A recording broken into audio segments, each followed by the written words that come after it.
Hello दोस्तों, क्या आपको लगता है कि आपका सैलरी ठीक-ठाक है, लेकिन फिर भी मंथ एंड होने से पहले आपका बैलेंस ज़ीरो हो जाता है और आप सैलरी आने से पहले लोन का ईएमआई, क्रेडिट कार्ड का बिल, ये चुकाने के लिए टेंशन में रहते हो, तो इसका मतलब है आप फाइनेंस जाल में फँसते जा रहे हो।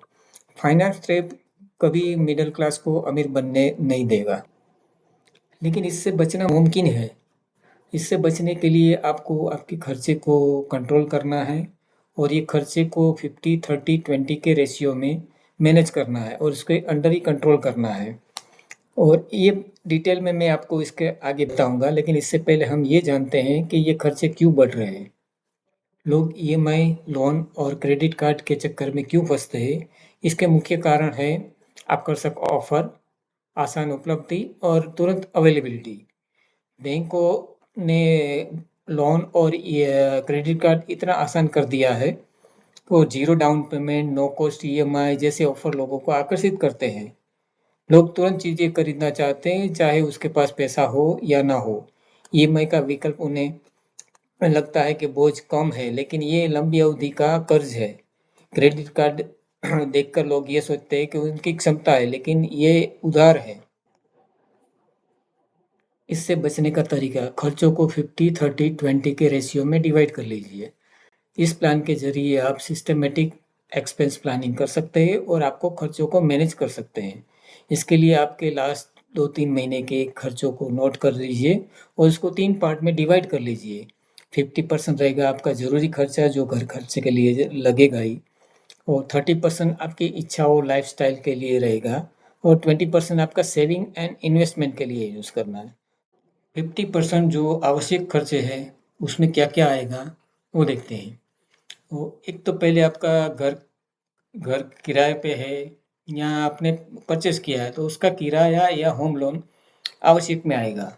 उसके अलावा बिजली, पानी, इंटरनेट सब सुविधाएँ जो आप ले रहे हैं, उसका खर्चा होगा। फिर किराने का सामान, आपके ऑफ़िस या बिज़नेस पे जा रहे हो, उसका आने-जाने का ट्रांसपोर्टेशन चार्जेज़, प्लस आपका इंश्योरेंस, जो आपका टर्म इंश्योरेंस होगा या हेल्थ इंश्योरेंस होगा, उसका खर्चा, ये सब आवश्यक चीज़ें होंगे। और बच्चों की पढ़ाई भी इसमें आवश्यक में रहेगी। उसके अलावा 30% में क्या रहेगा, 30% में आपकी इच्छाएँ, आपकी लाइफ़स्टाइल, ये सब के लिए जो खर्च होता है वो उसमें रहेगा। बाहर खाना खाने जाना, मनोरंजन, मूवी देखना या पार्टी करना या ब्रांडेड कपड़े, महँगे मोबाइल, कार, लैपटॉप या गैजेट परचेज़ करना या यात्राओं पे जाना, टूर पे जाना, ये सब आवश्यक नहीं है, लेकिन आपकी इच्छा है, उसके लिए आप खर्च कर रहे हो, तो ये 30% में रहेगा।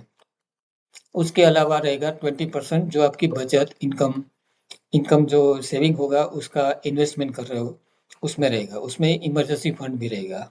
इमरजेंसी फंड मतलब आपको 6 मंथ का आपका एसेंशियल जो खर्चा है, ज़रूरी खर्चा, उसका 6 मंथ का खर्चा आपके पास होना चाहिए, ताकि आपका कभी जॉब रहे, ना रहे, तो आपका 6 मंथ का एक्सपेंस उससे चलना चाहिए। ये फंड आपके पास इमरजेंसी फंड होना चाहिए। इसके अलावा आपका रिटायरमेंट प्लान, पीएफ में लॉन्ग टर्म के लिए रखो, एनएसपी, ये सब में इन्वेस्ट करना है। और म्यूचुअल फंड होगा, शेयर मार्केट में होगा। और रिटायरमेंट या स्किल डेवलपमेंट के लिए आपको आपको कोई ट्रेनिंग की रिक्वायरमेंट है, तो उसके लिए स्किल डेवलपमेंट के लिए ट्रेनिंग लोगे, उसका खर्चा रहेगा। वो सब ये 20% में रहेगा। आपको आपके खर्चों को 50-30-20 के रेशियो में डिवाइड करने के बाद अभी आपको प्लान करना है कि नेक्स्ट मंथ का प्लान एक्सपेंस कैसे होगा, खर्चा कैसे होगा। उसको 50-30-20 के हिसाब से ही आपको मैनेज करना है। थोड़ा बहुत ऊपर-नीचे कर सकते हो। 5 टू 10% आप मैक्सिमम 10% आप उसको ऊपर-नीचे करके यही प्लान में आपको हर महीने एग्ज़ीक्यूट करना है और आपको ज़्यादातर 20% सेविंग करना है। ऐसे करोगे तो आप ये जंजाल से निकल सकते हो, आप इससे बच सकते हो।